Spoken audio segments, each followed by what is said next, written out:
Still doing one video. We're going to go very quickly. Ooh, look at this. 416.32, right? We closed at 415 and some change. We've got the 416 here. Topping formation. You think you're going to see some sellers? Of course you are. Let's take a look. We're going to see on the 15-minute chart, we're going to see them try to come in. But guess what? Here they are. Hey, I'm going to short this new high. It's going to come into my region over here. I'm shorting it. There are people that are convinced this is going to roll over. What is the trend? Positive. So what does that mean most likely? It means it's going to come down into the floor of support, even if it wicks down, right? It comes all the way here.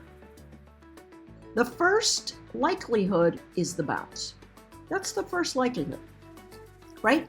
And if it fades savagely and you go, oh, I missed it, there are going to be a ton of buyers sitting in this gap, right? Once the gap fills, the buyers are off to the races again. That's the key level. 415 today for that bounce event.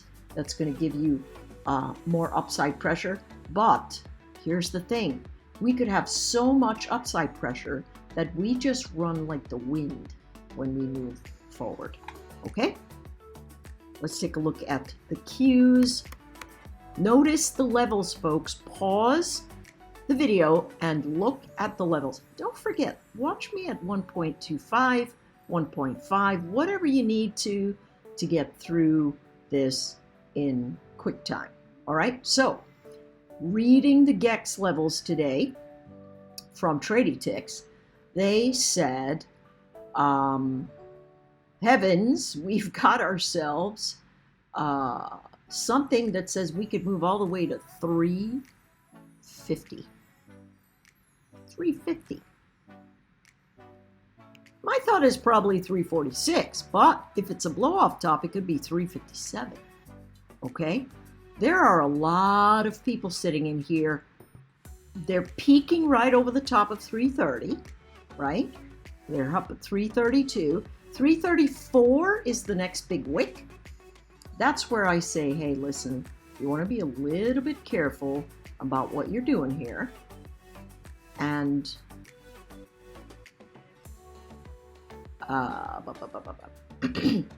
and sit tight. If you're thinking about going long up above this area, I say wait. Let it pull back. Let these traders come in and say, all right, maybe I fill the gap.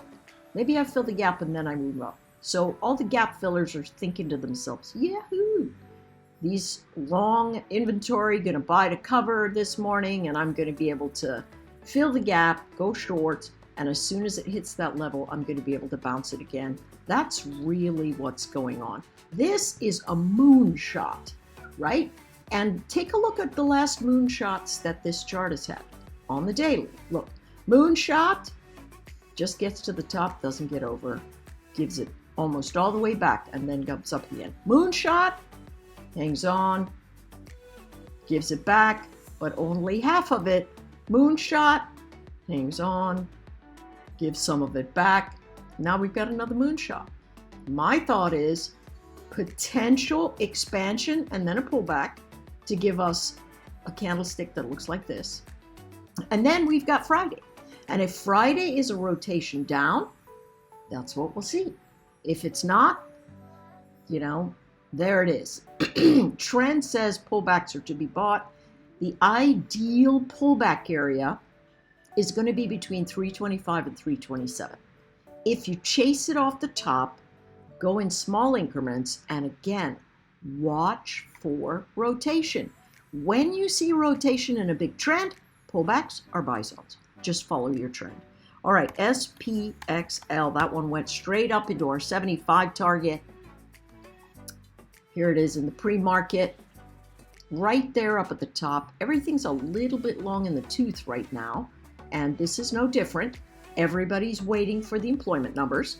Above 75, we've got 76.17, and then 76.77, and then 77.70. Okay? If we start to lose the high of the prior day, we're going to look at the opening tick. If we lose the opening tick, we're off to fill the gap. That's what we're going to do. We're going to fill the gap. And so if we fill that gap, the gap fillers are going to come in at this area of breakout. Now, could it be that it comes in all the way to 73, 90? Sure, of course. But get to the smaller frameworks, and remember, when the big lines come, slip into your 5-minute, 15-minute, and watch for the rotation. Look at how a chart turns around. 1, it fails to close lower, right? It might head lower, but it fails to close lower. In this case, this is the one that does it, right? It closes lower, but holds very tight. The moment it starts rising above this candlestick formation, you have to say, hey, listen, is old resistance returning to new support? Runs right up there. That's the first pass on the daily. Second one, pulls back to a higher low,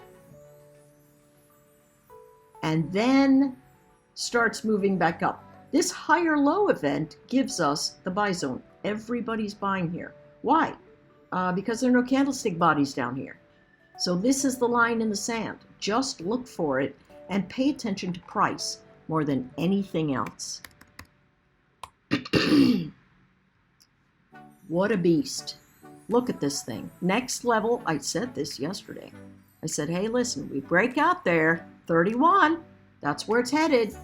It's at 30.57. They're going to want to test that number. They are going to want to test it. Last time, pure exhaustion. This time, who knows, right? But again, moonshots, fade. Moonshot, half fade. Moonshot, 61% fade. Moonshot, probably a half fade, right? And so what's the ideal area to go long? Between 28.91 and 29.90. This line right here at this opening tick, the low of the overnight, 30.31, it's the close of the prior day. It gapped up, came back, held the region. Old resistance becomes new support. It's climbing back up. Listen, simple is best. Here's what's happening. See this volume? All of this volume is tapering down on these upward moves, okay? I am completely nervous about price action. That's why we're going to go with a strangle. I have no idea what direction we go in. All right? Take care, everybody, and I'll see you tomorrow.